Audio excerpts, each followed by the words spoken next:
Zviri Mudzimba.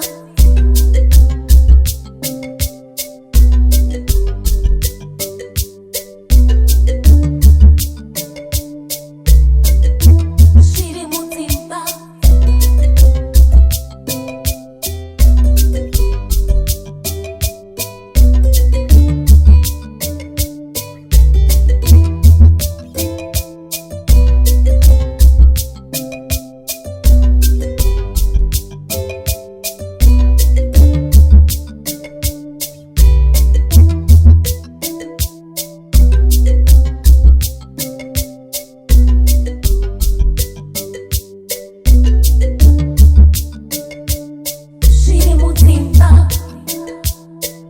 Zviri Mudzimba.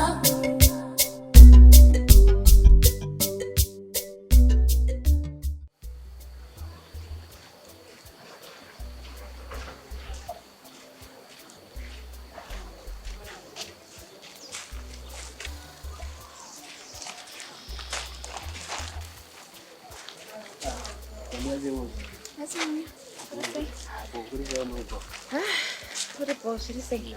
Ndakati chikutsvaga mukati njenya. Okay. Ndipeka ndikutakira piski No, nyacho kana kabata benteki nichanya. Bata go plastic. Ni basa rero andikungoti singotakura. Ndaratomboya zvangu chikutsvaga yati ndomborowarwa zvangu mawexa. Poinda nasi kuchena daisi. Kodingadi. Nasi makachena singaiti zvokuti ngoti mazongoita mukadzi wemu dai usiri mukadzi wemunhu. Aiwa ndaita plan chete. Moya unopenga iwe. Aiwa ndaita plan asi makachena mana zvoti pandakoda ndichingobuda apa moyo wangu kuti mutsi ngenda rowa nemagetsi so aiwa nasi makandipedzera. Mazongodzoka moita mukadzi wemunhu manje ndopa kubhawa manje. Aisirizvo ndatoita plan. Saka vapfana vezera renya. Unotsvana kunaka kwana kura nenge nini? Inzwai manje ini manje ndisini zvangu ini. Ndakatonakirwa nemi first time yangu pandakatanga kuona izvi. Pandatongonakirwa nemi but zvangorema ndikuudze but akazongoti apane kutoita munhu nditonakirwa ndotoda size yenyu. Zvaunopenga nemwana iwe. Aiwa unai madhonzi mwana manje. Handisi mwana iwe. Sekutora mbonzi mwana. Aiwa ndatomutara handisi mwana iwe. Handisi mwana ndatokura ona. Handisi mwana mumzaya handisi mwana. Saka ndikanyatsa kubvunza izvezvi right here right now. Kuti chicha kunyatsoya pandiri nochiziva here? Of course. Ngatazoziva ndotoziva. Pacho zhetira toindotara. Okay, it's fine. Unozotamira kana nyatsi vakubuda. You stay close by, close by. Also, yeah. Serious. Sagarra padhuze. Serious. Okay. Ukana mauchindibvunza zvina basa kandozochinja pfungwa dzangu. Alright. Okay. Ngengo dai. All right, thanks.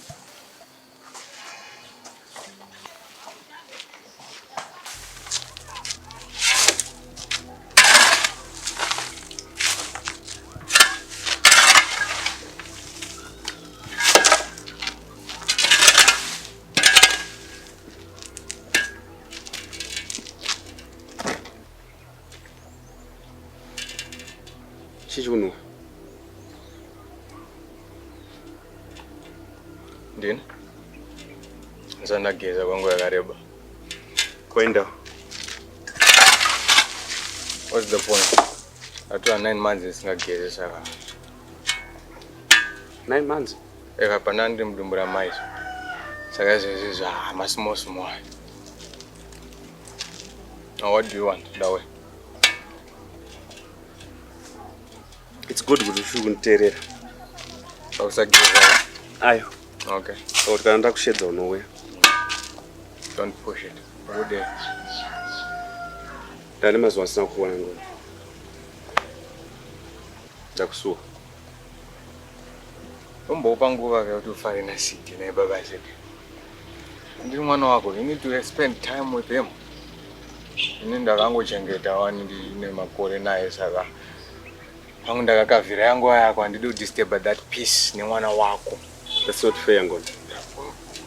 What's not fair? No, that's not fair. It's fair. It is fair. See, mwana wedu tese Ngoni. Chero wakamuchengeta zvako usiri biological father nditi. But wakamuchengeta achitokushedza kudate saka mwana wako futi as well. So in another words, he's a lucky boy to have, you know, two people who cares for him. Kana uchiti Sidhi mwana wedu Tese. Saka ora kuti Vanessa mukadzi wenyika yese.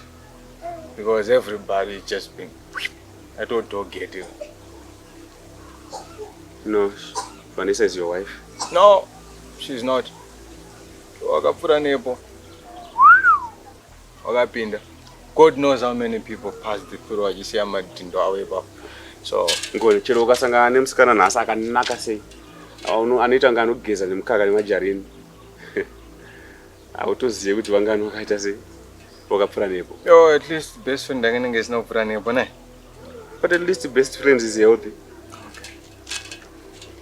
Okay. I'm going now. The friend I go on. I say Imbai. Imbai. Imbai is good. Okay, na Sidhi. Mwana wako. Sidhi mwana wedu, she's good. Okay. It's good. Okutombonzwa zvandiri kutaura. Handisi kuzinzwa zvauri kutaura. Ngoni. Because sometimes tiri varume Ngoni. Nyaya ndaingoitwa ichipera sha. Yakapera kudhara tapo. But it doesn't seem like that. Oh, don't worry. Don't worry at all. Soon, I will not be a problem to you. Okay? I'm just going through a lot of soon. Very soon, you will see. I will not be a problem to you or anyone else. You are never a problem to me. Really? Never. Okay. Then if I'm the good guy, why does it seem good? May I say you're just going around muchi took advantage of that because I don't say anything or because I don't know. You somehow you always find an advantage to fuck me up, man. What's wrong with that? Ndikakudzwa kuti pika chinhu 1 kana kakuita fuck up unotaura ndepako. Yes. Pakawanda, more than one. That's why Iwewe, Vanessa, Simba, and everyone else. ndokuti vanhu Kangoni. Ndokuti vanhu iwe ungaita life yao isina kana anyone ari kuita fuck up. Paunozitwa fuck up ndipo unocommit suicide. It makes you strong to have people like that in your life. And it makes you more stronger to have people who care about you in your life. Like me, I care about you.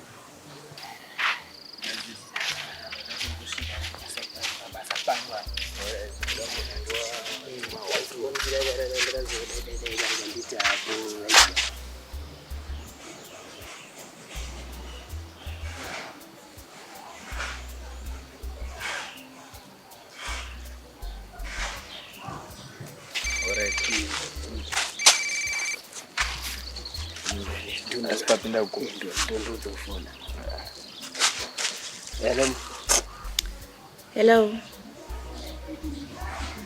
Yes, Moya. Say. Mama gazeji. Kusebati. Komba kuripo.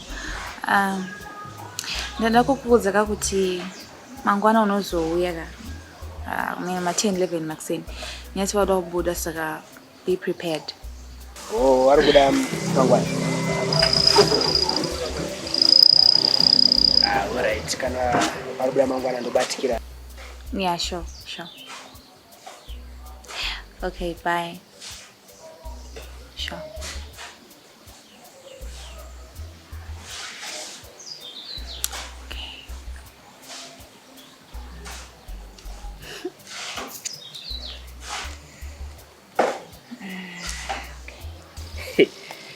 Zvakaendwa mbono wangu. Zvakaendwa mbono wangu. Zvakadoendwa. Aiwa tadzifambira mbono. Zvekutodaro. Aiwa mangwana bomba no ndakapinda zvedu izi. Aitai nyaya but unofana kuzoitawo zvekuti tese tinazvo kuti ara ikandizvione zvakutenda. Una manje ukazodaro azviite manje tofana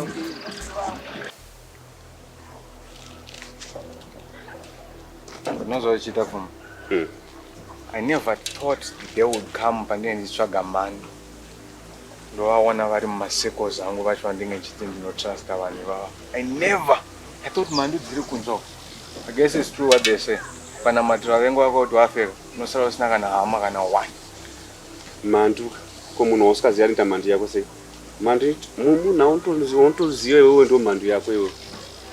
Hapana panomboita munhu usikaziva mandu. Oh. Yes, it's time to make some new friends, eh? Ndinongoita mandu dzako futi.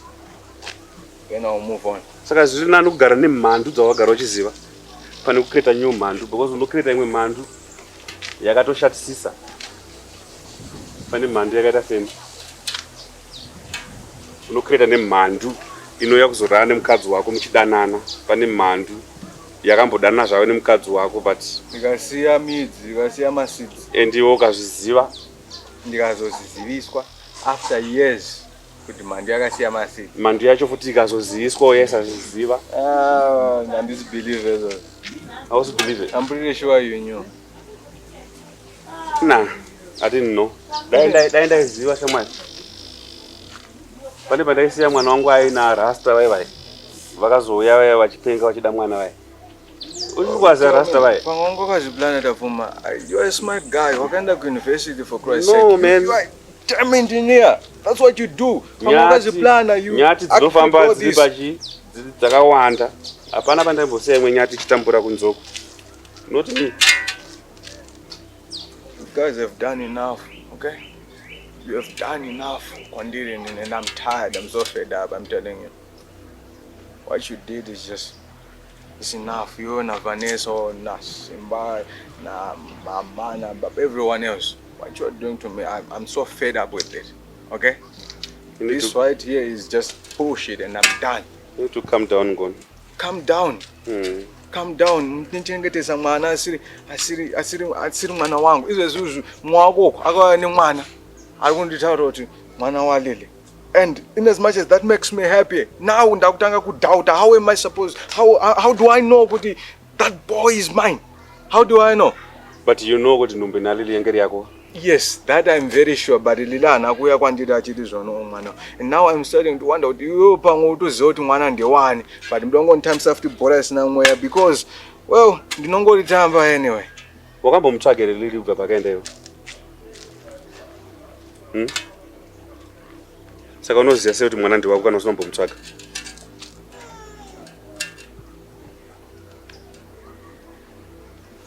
Unomutsvaga saka ine zvikunzi mwana wako. Saka iwe uchitsvaga lili iwewe. Unoti achine nhumbere. Kana wadaita sure. Because it's easy. Mr. Mugabe is there. Call him. Mugabe, I told Mugabe first. Oh, the DNA guy. Yes. Yes. Okay, cool. Enjoy Lily. But you have done enough. Hello. Sick. Story nani utukwa newe pano kutukwa nemtorwa. You are like a brother to me, guy. Ukasantuka ndoto something chine wrong.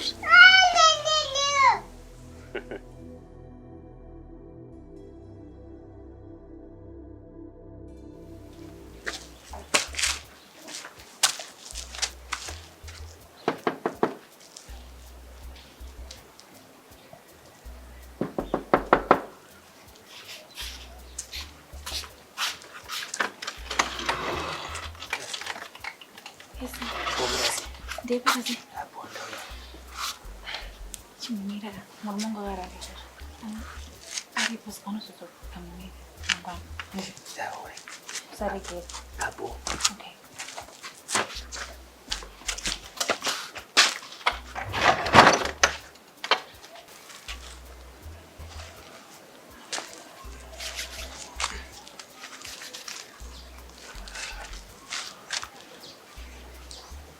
Jamani. Utopedza badi kana utapana. Kumdara ufa. Zvaendwa sha. Matopedza zvokutinda kupinda. Maya. Kuchi. Ndara chori panzvimbo. Ndara zvaripo. Saka mawani. Anzi time maya. Pakaipa. Anzi unobatikira time.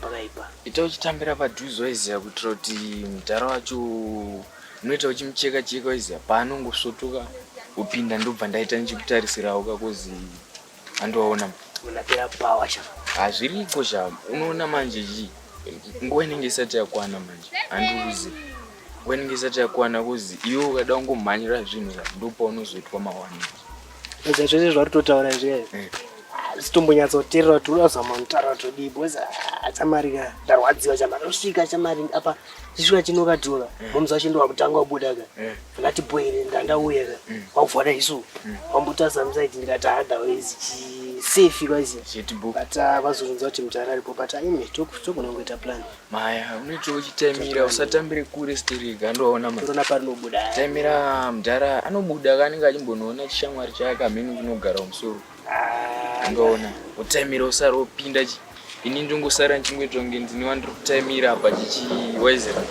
chipedza undopinda kakuzi tese techitoda waona saka handiti mbonodzikisira kuzasu waizi haumbodzikisa stress kozi maya vatinoteta stress zvotanga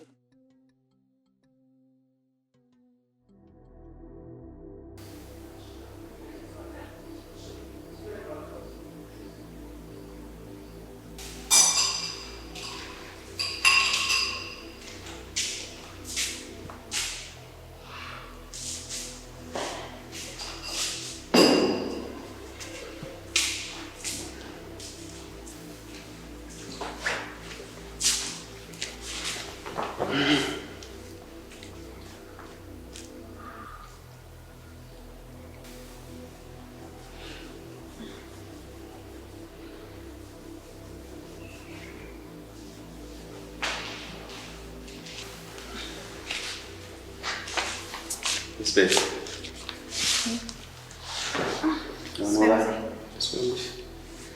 Don't know what I'm going to want to disturb. Kwenda. Yeah, cook pizza. Cool. You seem distant. What's happening? Is everything okay? Yeah, everything is okay. Is it obvious what I'm saying? You don't get somewhere. Yes, it is. Actually, there's something I want to tell you, or something I want to talk to you about. Is it something I should worry about? Yeah, it's something you should worry about. I've been thinking, I don't know, ndashanzira kuti ndiyezo kuti ndokutanga sei kana kuti ndozviburitsa sei. Okay, you can talk to me. Andinoziva kuti nyaya yasidi yakambonetsa. And that Simba ndiye angari baba wasidi.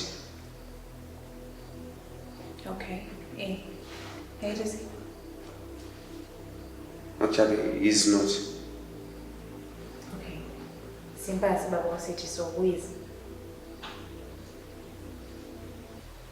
I am. Cheers. How is that possible? How so? Ndakati to find out myself pakauya maitanya last time. Kuti sidi mwana wangu. It's just happened kuti back in the days maitanya vari high school. Takadanana for a very short time. And hatina kudanana for a long time. I don't know. Pesa vandatofunga kuti kana Sidi baba wasidi cheche angatite baba wasidi was Simba because it seemed we ran more than we did.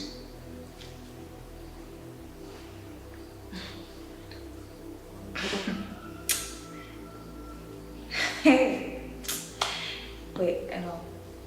Straighten me up. City. Babatanya City is not Babatanya City. Rather, it's not Simba's city either. But your city is Yes. Wait. Doctor. So, you were Vanessa, Yes. and I didn't know about it. You never cared to talk to me about it. No, there was nothing to show for a relationship. So, there was no reason to talk about it. You know, there was nothing chakabuda about relationship yet. Okay.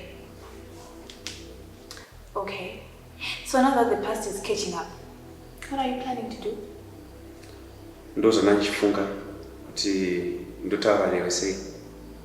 So that we can plan together.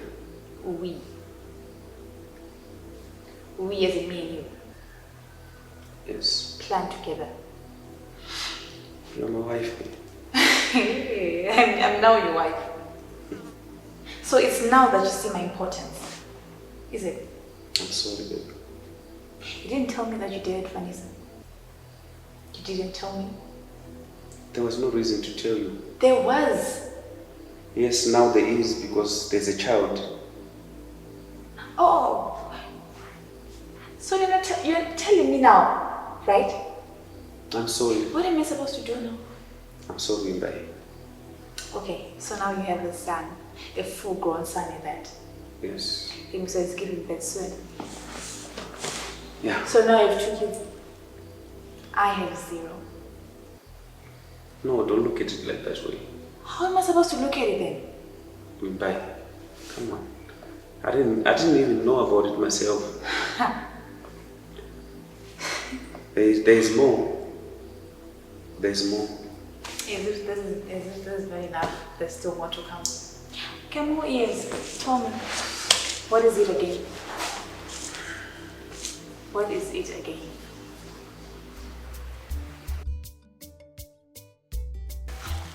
Hi guys, thank you for watching. Don't forget to subscribe, like, and share. Much love from me, and also much love from you. Thank you guys.